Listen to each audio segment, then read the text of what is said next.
over the past few years, I've spoken a lot about ingesting carbohydrates prior to your sessions.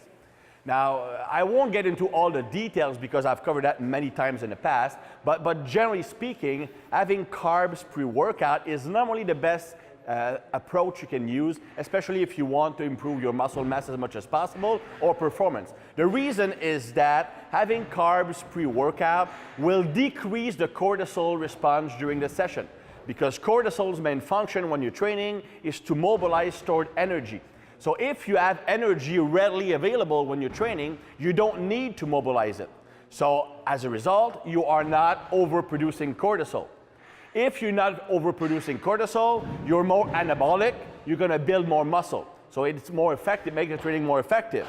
Now, so in the ideal world, you would have carbs pre-workout. In reality, it doesn't work optimally for everybody, right? I'm gonna explain one simple concept that will be covered more in depth in my series on the neurological profile's impact on training. Now, you have many neurotransmitters, but two are really important when it comes to training motivation, training energy, training drive.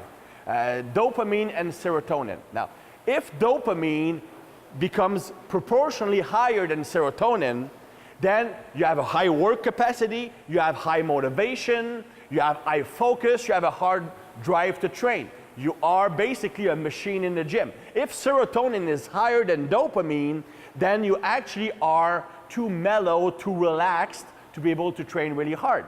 Now, some people have naturally lower levels of dopamine. These are the people who are extroverted, high energy, competitive, likes to try new stuff around, have a need to increase adrenaline junkies, people who can't stay idle, people who get bored easily. These people have a low dopamine level and they do all these things to get that spike in dopamine, right? Now, if these people have carbs pre-workout, the risk is that they might increase serotonin. Carbs, especially carbs of a high glycemic index, can increase your level of dopamine. Now, remember what I said. You need dopamine to increase above serotonin to have a high work capacity. Now, if I'm having my carbs and they increase serotonin, it's a lot harder to bring my dopamine higher. So it's really hard to get into the zone. So these people should stick to carbs post-workout. While they might get a cortisol increase from the lack of carbs pre-workout, they can limit it by having the carbs post-workout. So if you are someone like that, you will know it instantly because you will have your carbs pre-workout and you will actually start to become lethargic.